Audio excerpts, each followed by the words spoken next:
Good evening, I'm Kurt Gutgsell. It's boys basketball time for the Jasper Wildcats. They will open the boys season tomorrow night at Boonville. 19th year head coach John Gable previews his team. We're doing the same thing we do at the beginning of every season. We're trying to get a whole lot of things in. You got to get your offensive sets in, your defense is in, your zone offense in, your press is in. There's just a laundry list of things that we're just not very good at yet. You're trying to cram it all in before the season starts. And you know, the good news for us is we have to do it a lot shorter than we have the last few years because our football team played a few extra weeks, and we consider that a positive thing. When you look at this team offensively, what kind of team can this be?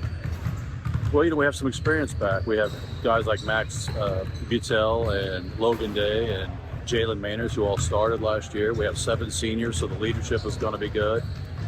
We have some underclassmen like Nicholas Aguilera and Riley Foy and Parker Ernie and Tanner Young, who are going to be fighting for spots. So we feel like we have a little bit of depth. We feel like we have a little bit of speed, and we combine that with a little bit of experience. And we're obviously we're not going to be perfect, and we play a really tough schedule, but we feel like we can be a pretty competitive team. What about defensively with this group? Well, we're hoping that we get after people. I don't know. We're going to be a man-to-man team like we always are. Hopefully we get in the passing lanes and get some deflections. Because we have some depth, we feel like we can get out and go a little bit. The question, the trick is going to be being able to play fast without making too many mistakes. At the end of the season, if everything goes well, what is this team going to have to do to be a successful team? I think our biggest priority right now is not to wait till February. The last couple of seasons that we've been successful, we waited awfully late to turn it on. So even like last year, for example, we only won 9 games, but we were playing our best basketball. I think we won 6 in a row going into the sectional. But we don't want to wait that long. Instead of waiting for February 1st, we'd like to be doing that on January 1st. The Wildcats and Pioneers will air Wednesday night at 8 right here on 18 WJTS. Tomorrow, we look at the Northeast DuBois Jeeps with Travis Schraring.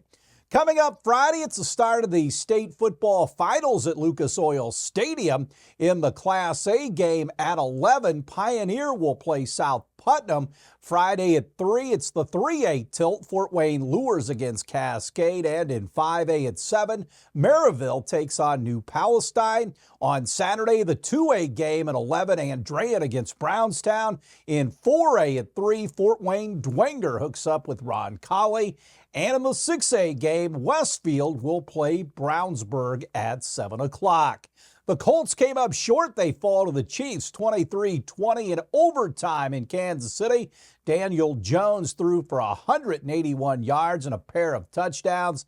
Jonathan Taylor, 16 carries for 58 yards. Tyler Warren, Michael Pittman, 5 catches each. The Colts have dropped 2 of their last 3. They're 8-3. They will host Houston on Sunday. The Bears come from behind and beat the Steelers 31-28 in Chicago. Caleb Williams threw for 240 yards and 3 scores for the Bears. Chicago is now 8-3 on the season. They play at Philadelphia on Friday. The Bengals fall to the Patriots 26-20 at Paycor Stadium.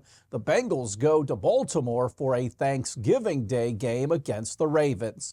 Pacers back on the hardwood tonight. The blue and gold at home against the Detroit Pistons. Indiana 2-14 on the season. They have dropped 9 of their last 10. Stay tuned. We're back with more after this.